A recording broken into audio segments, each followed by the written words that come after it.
Hola, ¿cómo están? Bienvenidos a una nueva visión semanal de los mercados internacional, en donde estaremos hablando del comportamiento de las bolsas, qué podemos esperar y preguntas y respuestas. Pero antes, invitarlos a la tercera generación de la mentoría Plan para Crear Patrimonio. Esta comienza durante esta semana, de hecho mañana ya comenzamos, así que te puedes registrar hasta el día de hoy. La inscripción, el link está acá abajito, así que cordialmente invitados a que se sumen a una nueva mentoría que ha tenido mucho éxito en el pasado. La estamos repitiendo con hartas novedades, con varias cosas que queremos proponer, ofrecer en este plan para construir patrimonio. La semana comienza muy mal. Estamos grabando a primera hora del día lunes y estamos viendo cómo los mercados se desploman. De todas formas, tenemos que hacer el resumen de lo que ocurrió la semana pasada, en donde las bolsas cayeron en el Dow Jones y Standard & Poor's 500 un 2,6% y el Nasdaq un 3,5%. Todo esto es en el inicio de este sell-off, de esta caída importante que están viviendo los mercados en este minuto. De hecho, la semana pasada el índice VIX aumenta un 39,1%, este índice del miedo. De hecho, en el inicio de la semana sigue aumentando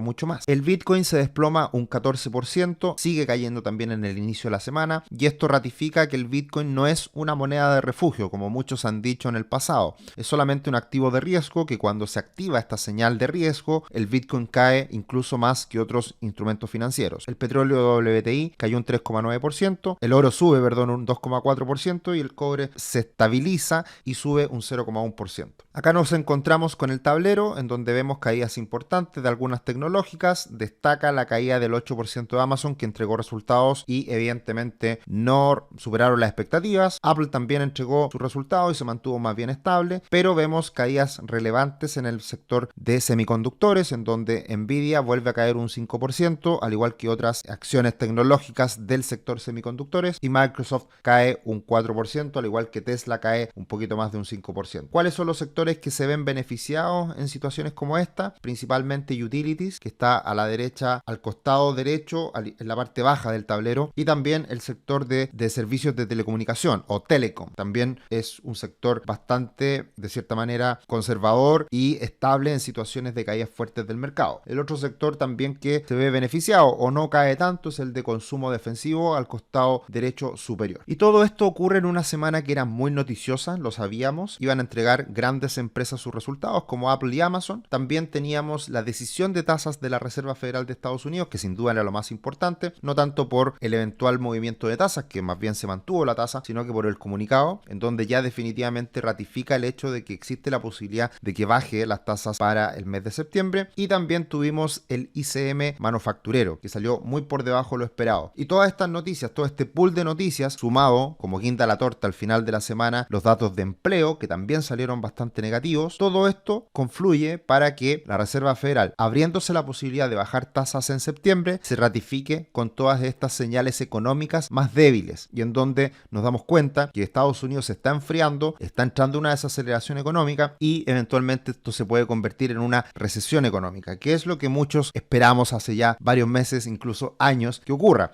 Algunos antes, otros como nosotros después, pero todos esperando una desaceleración económica que está al parecer en curso. Así que la Fed se abrió a esta posibilidad y con eso cambia mucho el panorama de tasas de cara a lo que viene en el año. Esto es muy importante porque hasta hace algunas semanas atrás algunos no esperaban baja de tasa en septiembre, solamente una parte del mercado esperaba baja de tasas, en una baja de tasas con un 88% la semana pasada. En esta oportunidad hay un 30% de probabilidades que se baje una vez, o más bien 25 puntos base la tasa en septiembre. Pero lo que cambió radicalmente es que podría bajarse en 50 puntos base las tasas en septiembre. Y eso aumentó a un 70% aproximadamente, cuando casi no era una opción la semana pasada y días anteriores. Y si nos vamos al acumulado durante este año 2024, nuevamente aumentó muchísimo las probabilidades de baja de tasas en varias ocasiones. De hecho, hoy día estamos con la tasa en 5.25, 5.50 y podría bajar a 4.25, 4.50, es decir, 100 puntos base más abajo en un 40%, pero en 125 puntos bases hay un 60% de probabilidades de que baje las tasas este año, o sea, 5 veces de caída. Cambió mucho el panorama y la curva, por ende, se vio muy impactada en cuanto a estas expectativas de tasa, en donde se espera de una manera ponderada que la tasa termine a fin de año cercano al 4% desde el 5.25 actual. Así que esto podría ser visto como algo muy positivo para los mercados, porque sabemos que al mercado le gusta la baja de tasa, porque de esa manera se financia más barato y los activos de riesgo tienden a subir de valor. Pero cuando se da en una situación económica débil o en una situación situación de eventual recesión económica, esto impacta a todo el mundo, a toda la economía, a todas las empresas y por lo tanto vemos en un espacio de tiempo en donde los mercados se pueden ver fuertemente impactados. ¿Qué es lo que está pasando ahora? Y era algo que veníamos hablando con anterioridad, que va a cambiar en algún minuto esta percepción positiva de bajar las tasas a una percepción negativa porque los mercados se van a ver afectados por una eventual recesión económica. Y vemos, por supuesto, que el gran beneficiado son la renta fija, los bonos del tesoro,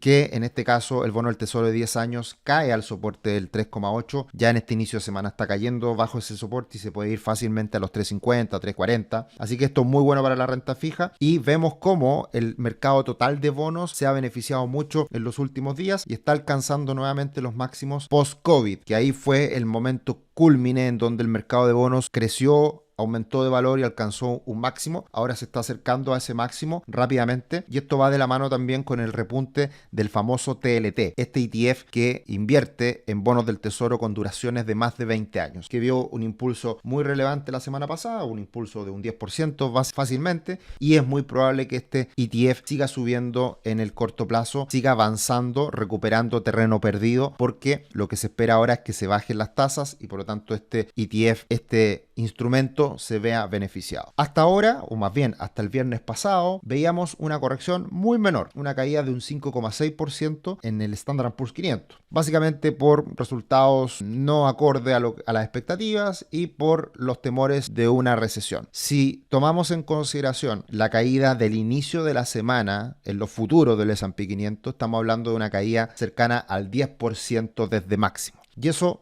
recuérdenlo, déjenlo ahí para lo que vamos a ver más adelante, porque una caída del 10% no es nada del otro mundo. De hecho, si miramos el Standard & Poor's 500 ya con esta apertura terrorífica de la semana, vemos que está acercándose solamente a la media móvil de 200 periodos. Y hemos dicho en otras ocasiones que esta media móvil de 200 periodos es un gran soporte o resistencia, según sea el caso, y por lo tanto ese nivel debería ser respetado en una primera instancia, debería ser un punto de apoyo importante. Así que si es que la caída llega hasta esos niveles de la media móvil de 200 periodos en el S&P 500, la verdad que habría sido un susto grande, pero solamente un susto. Si es que llegara a romper la media móvil de 200 periodos, la caída puede ser mucho más importante y ahí la situación cambia radicalmente. Algo que llama la atención es que el VIX, como les decía hace un ratito atrás, sube con mucha fuerza, está alcanzando niveles sobre 60 puntos y si se dan cuenta no teníamos niveles tan altos hasta la crisis del COVID, que precisamente la crisis del COVID fue una recesión pequeña que se dio posterior a esta situación. Por lo tanto, ya de cierta manera este índice del miedo, del pánico, está anticipando turbulencias importantes para los mercados. Y lo que vamos a tener que estar mirando con mucha atención es hasta dónde corrige Nvidia. Nvidia tiene un soporte en los 96, vamos a ver cómo abre, qué tanto va a ser la caída en el inicio de la semana, y todo esto también viene ratificado por esta gran noticia que se conoció el fin de semana, que fue que Warren Buffett vende el 50% de su participación en Apple, y desde ese punto de vista Warren Buffett nos está diciendo: la bolsa está cara, mi acción favorita de mi portafolio, que es Apple, la estoy liquidando rápidamente con fuerza, y por lo tanto esto es lo que precisamente desencadena este pánico en el inicio de la semana.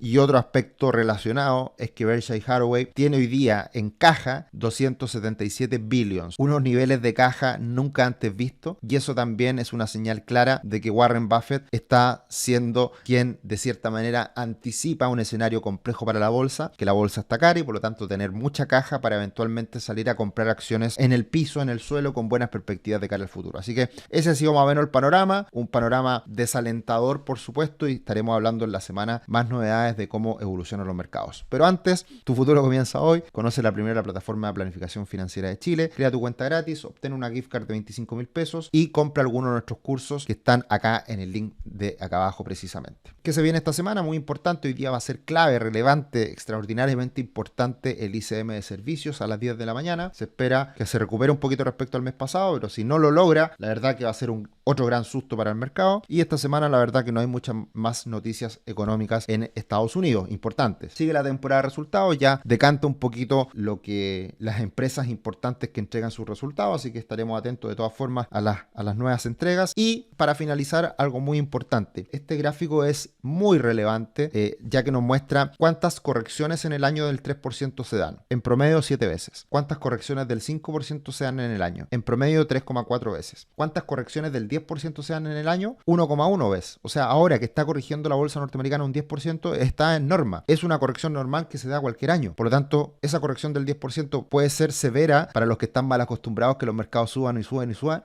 pero es una corrección absolutamente normal. El tema es que está siendo muy rápida, muy fuerte. ¿Cuántas veces caen en un año? Un 15% más, un 0,7 veces. Cuando cae el mercado más de un 20%, un 0,4 veces, o sea, cada casi 3 años. Entonces, estos parámetros hay que tenerlos muy claros porque las correcciones son normales en los mercados. El tema es que muchos se han acostumbrado, se han mal acostumbrado a que los mercados suban, que el mercado norteamericano sea la joyita y que nunca falle, pero la verdad es que estas cosas pasan y por lo tanto hay que saber convivir con ellas. Así que, para finalizar, consulta recientemente el indicador Sam Rule de la Fed. ¿Están indicando recesión en Estados Unidos? Sí, ya lo hablamos. Eso ya es algo que es prácticamente inminente. Muchas gracias, Roberto.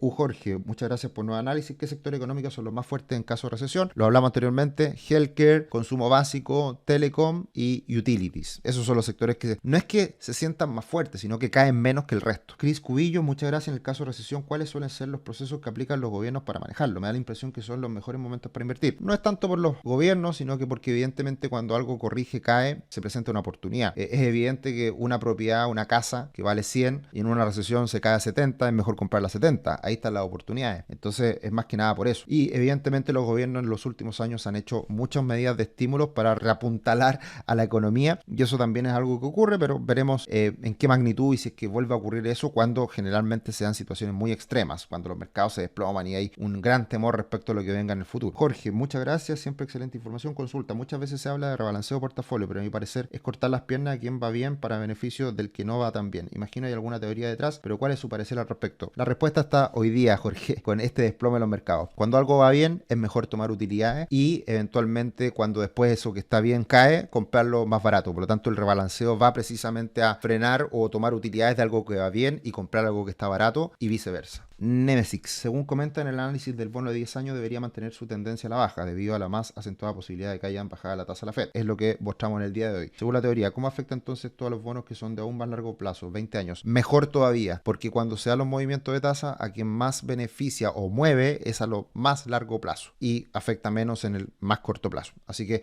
precisamente los bonos de más largo plazo se ven más beneficiados con estas caídas en las tasas de interés en estos momentos. Gracias, Sergio. Una pregunta. Si ocurre una recesión en Estados Unidos, ¿afectaría notoriamente la bolsa en general de ese país? ¿Ocurrirían pérdidas considerables o solo correcciones progresivas? Es lo que estamos viendo hoy día. Pánico, caídas fuertes, recesión implica menores utilidades de la empresa y por lo tanto afecta a los precios de las acciones y caen con mucha fuerza como lo que estamos viendo hoy día. Vamos a ver hasta qué punto llega esta corrección. Si es corrección o si realmente entramos en un mercado más bajista de cara al futuro. Eso es lo que no sabemos. Daniel, hola, ¿van a seguir haciendo análisis técnico de empresas? Sí, cada cierto tiempo hacemos algunos análisis, así que seguramente retomaremos. La semana pasada hicimos una mini masterclass en donde hablamos de algunas situaciones de análisis técnico, así que la pueden ver, está en nuestro canal de YouTube. Así que bueno, esa es la visión semanal de los mercados internacional de esta semana, poco alentadora, y reiterar que nosotros en Patrimor somos bastante conservadores y este tipo de situaciones no nos afectan tanto como a los que están invertidos fuertemente en acciones. Es precisamente para evitar estas situaciones que vivimos en momentos como el día de hoy. Un abrazo y nos vemos en otro video. Que estén bien. Chao, chao.